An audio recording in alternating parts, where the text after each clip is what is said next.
भारतीय पक्षको एसएसबीले काटिदिएका कारण एकजना व्यक्ति महाकालीमा खसेको छ भन्ने पनि आइरहेको छ। त्यसको सत्य के हो? सत्य तथ्य त खोज्नु पर्यो। र यदि सत्य त्यसो हो भने घटनास्थलमै पुगेर यसको सत्य तथ्य छानबिन गरेर यदि दोषी हो, भारतीय पक्ष र एसएसबीबाट दोष भएको हो, त्यो कारणले भएको हो भने यो अत्यन्त गम्भीर कुरा हो। यसलाई गम्भीरता साथ लिउँ र दुई देशको अन्तर्राष्ट्रिय मामिला भएको हुनाले कूटनीतिक तहमा गम्भीरतापूर्वक यो दोषीलाई कारबाही गरिनु पर्यो, गराउनु पर्यो र जो मृतकको परिवार हो यसलाई पर्याप्त क्षतिपूर्ति र राहतको व्यवस्था पनि गर्नु पर्यो, गराउनु पर्यो। हामी सबै आएर गृहमन्त्रीजीलाई हामीले केही सरोकारका गम्भीर विषयहरू उठाएका छौँ। एउटा त कुरा के हो भने यो घटना जसरी घटेको छ र यसको घटना घट्नुको कारण के हो, यसको सत्य तथ्य छिटोभन्दा छिटो जनसमक्ष ल्याउनु पर्यो। 4 ठाउँमा मालमा अनि सुनसराको तल छ मठघट्टे भन्ने ठाउँ छ, अनि बडु गाउँ छ ब्यास गाउँपालिका र मालिकार्जुन गाउँपालिकाको वडा नम्बर 6 मा बाखु भन्ने ठाउँ छ। यी 4 ठाउँमा वैधानिक झोलुङ्गे पुल बनायो भने ट्विनबाट अवैधानिक रूपमा यसरी तर्नुपर्ने बाध्यता समाप्त हुन्छ र असुरक्षित ढङ्गले तर्दाखेरिको यो दुर्घटनाहरूको पनि न्यूनीकरण हुन्छ, यसको पुनरावृत्ति नहोस् र यातायात सुरक्षित होस् भन्नका लागि ठेक्का लिएको छ ठेकेदारले, तर काम गरेको छैन। 3 वर्ष भयो। त्यसकारण त्यसलाई पनि कडेका साथ लिएर यिनीहरू झोलुङ्गे पुल निर्माण कार्यलाई सम्पन्न गर्नु। गृहमन्त्रीज्यूबाट चाहिँ कस्तो खालको आश्वासन पाउनु भएको छ तपाईले चाहिँ? हो, गृहमन्त्री नै भन्नुभयो हामीले अत्यन्तै गम्भीरतापूर्वक लियौँ, यो दुःखद घटना हो हामी सबैका लागि उहाँले भन्नुभयो र यसलाई तत्कालै मन्त्रालय स्तरमा गृह सचिवजीको अध्यक्षतामा संयोजकत्वमा 7 नम्बर प्रदेशको प्रहरी इन्चार्ज डिआइजी साहब र दार्चुलाको सिडिओ रहेको एउटा छानबिन समिति तत्काल बनाइसकेका छौँ र प्रहरीहरू घटनास्थलमा पुगिसकेका छन् र दुवैतिरको स्थानीय व्यक्तिहरू र त्यसमा ट्रेन तरिसकेका त्यो जो थिए ती व्यक्तिहरू प्रत्यक्ष रूपमा जो जहाँ छन् तिनीहरूलाई पनि हामीले खोजबिन गरेर सत्य तथ्य छिटोभन्दा छिटो हामी ल्याउँछौँ। तपाईँ स्वयं दार्चुला जिल्लालाई प्रतिनिधित्व गर्नुहुन्छ, अब के भन्न चाहनुहुन्छ? दार्चुलावासीहरूलाई कसरी अस्वस्थ पार्न चाहनुहुन्छ यो घटनाको बारेमा? गम्भीरतापूर्वक लिएका छौँ, सरकारले पनि गम्भीरतापूर्वक लिएको छ। हामीले जसरी कि गृहमन्त्रीबाट जवाब पाएका छौँ, हामी आशावादी छौँ यसको सत्य कुरा छिटोभन्दा छिटो खोजबिन हुन्छ, सार्वजनिक हुन्छ भन्ने कुरा हामीले पनि यसरी बुझेका छौँ र जनतालाई पनि म यसरी आश्वस्त राख्न चाहन्छु, यसलाई सत्य कुरा खोज्नेमा सबैको सहयोग चाहिन्छ। सामाजिक सञ्जालमा र विभिन्न मिडियाहरूमा मैले देखिरहेको छु, हुन त मैले तपाईँलाई गृहमन्त्रीज्यूको निवास अगाडि भेटे, कतिको गम्भीरतापूर्वक यो घटनालाई लिनुभएको छ र लागिराख्नु भएको छ, यहीँबाट पनि पुष्टि हुन आउँछ। तर कतिपय मिडियाहरूमा चाहिँ देखेँ कि दिलेन्द्र प्रसाद बडुले चाहिँ यो घटनालाई चाहिँ त्यत्तिको गम्भीरताका साथ लिएको छैन। सामाजिक सञ्जालमा चाहिँ नाना थरी टिप्पणीहरू देखिरहेका छन्। यी लेख्नेहरू अथवा यस्ता जुन सामाजिक सञ्जालमा विभिन्न टिका टिप्पणी गर्छन्, यस्तो मान्छेहरूलाई चाहिँ तपाईँले कसरी लिनुहुन्छ, के भन्न चाहनुहुन्छ?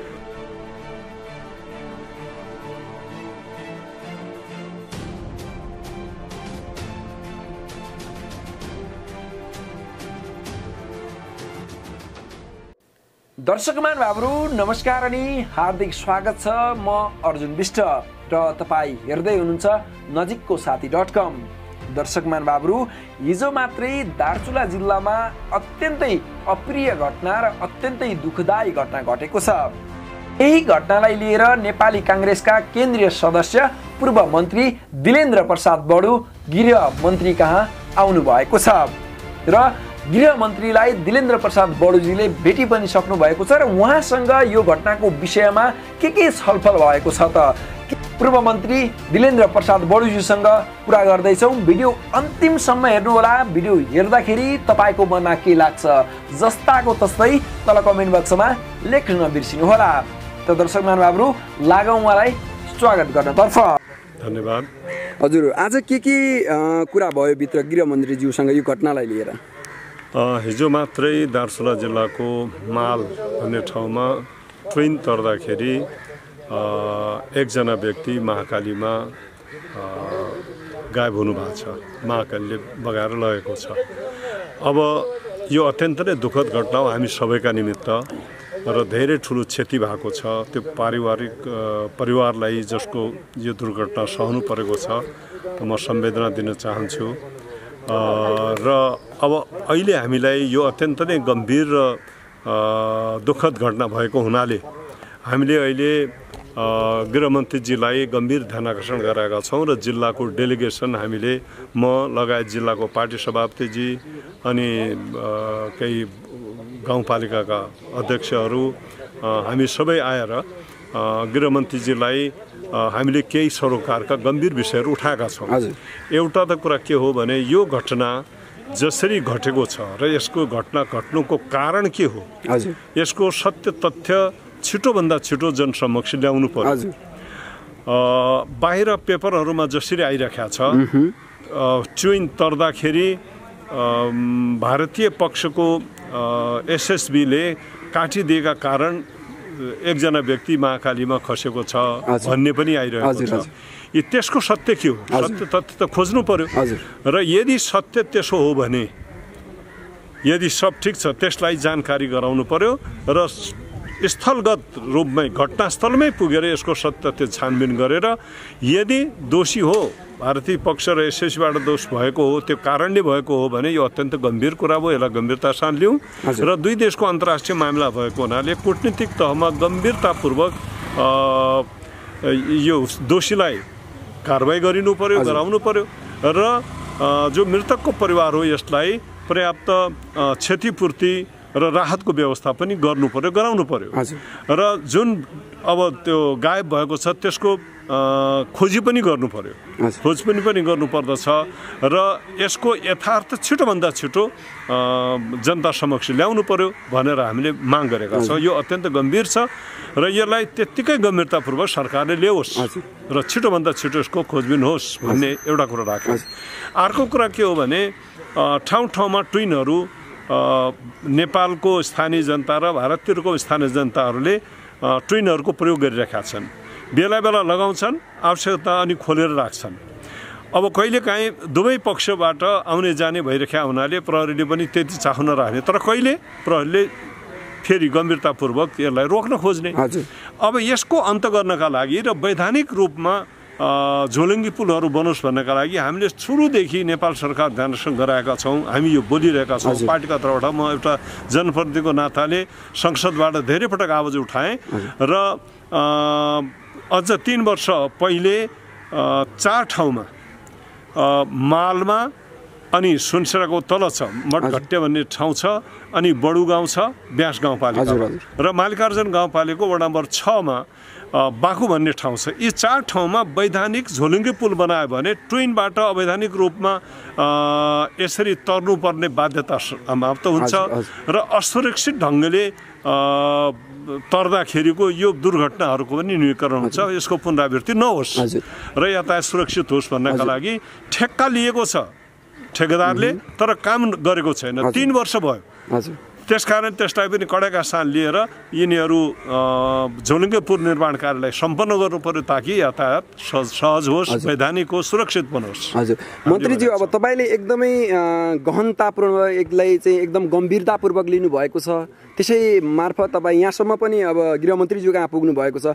गृहमन्त्रीज्यूबाट चाहिँ कस्तो खालको आश्वासन पाउनु भएको छ तपाईँले चाहिँ? हो, गृहमन्त्री नै भन्नुभयो हामीले अत्यन्तै गम्भीरतापूर्वक लियौँ, यो दुःखद घटना हो हामी सबैका लागि उहाँले भन्नुभयो र यसलाई तत्कालै मन्त्रालय स्तरमा गृह सचिवजीको अध्यक्षतामा संयोजकत्वमा 7 नम्बर प्रदेशको प्रहरी इन्चार्ज डिआइजी साहब र दार्चुलाको सिडिओ रहेको एउटा छानबिन समिति तत्काल बनाइसकेका छौँ र प्रहरीहरू घटनास्थलमा पुगिसकेका छन् र दुवैतिरको स्थानीय व्यक्तिहरू र त्यसमा ट्रेन तरिसकेका त्यो जो थिए ती व्यक्तिहरू प्रत्यक्ष रूपमा जो जहाँ छन् तिनीहरूलाई पनि हामीले खोजबिन गरेर सत्य तथ्य छिटोभन्दा छिटो हामी ल्याउँछौँ र यदि त्यसो घटनाको कुनै कारण छ भारतीय पक्षसित कुरा गर्नुपर्ने भने हामी कूटनीतिक तहमा गम्भीरतापूर्वक यसलाई कुरा गर्छौँ र राहत र क्षतिपूर्तिको पनि व्यवस्था गर्छौँ भन्नुभएको छ र हामीले पुलको निमित्त पनि ताकेता गराउनका लागि हामीले भन्यौँ यसलाई पनि हामी गम्भीरतापूर्वक लिन्छौँ र पुल निर्माणको कार्यलाई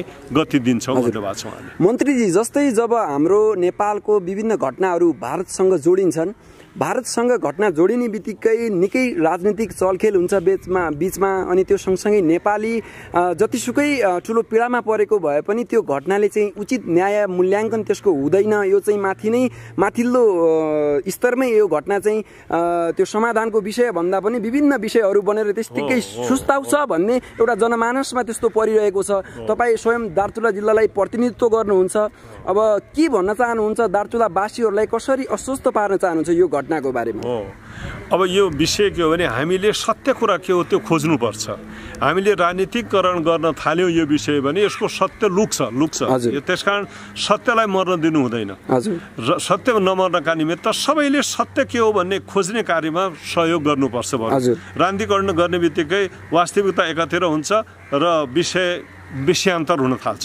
त्यसकारणले यसको यथार्थ खोजबिनमा हामीले पनि सहयोग पुर्याउनु पर्दछ र सत्य थाहा भइसकेपछि घटनाको दोषीलाई कानुन अनुसारको कारवाही गराउने कुरा अन्तर्राष्ट्रिय स्तरको भावनाले कूटनीतिक तहमा गम्भीरता अनि मात्रै पाइन्छ र त्यसको समाधान पनि हुन्छ। यसको प्रतीक्षामा रहनुपर्छ। हामीले गम्भीरतापूर्वक लिएका छौँ, सरकारले पनि गम्भीरतापूर्वक लिएको छ। हामीले जसरी कि गृहमन्त्रीबाट जवाब पाएका छौँ, हामी आशावादी छौँ यसको सत्य कुरा छिटोभन्दा छिटो खोजबिन हुन्छ, सार्वजनिक हुन्छ भन्ने कुरा हामीले पनि यसरी बुझेका छौँ र जनतालाई पनि म यसरी आश्वस्त राख्न चाहन्छु। यसलाई सत्य कुरा खोज्नेमा सबैको सहयोग चाहिन्छ। मन्त्रीज्यू, अन्तिममा छौँ। कतिपय सामाजिक सञ्जालमा र विभिन्न मिडियाहरूमा मैले देखिरहेको छु, हुन त मैले तपाईँलाई गृहमन्त्रीज्यूको निवास अगाडि भेटेँ, कतिको गम्भीरतापूर्वक यो घटनालाई लिनुभएको छ र लागिराख्नु भएको छ, यहीँबाट पनि पुष्टि हुन आउँछ।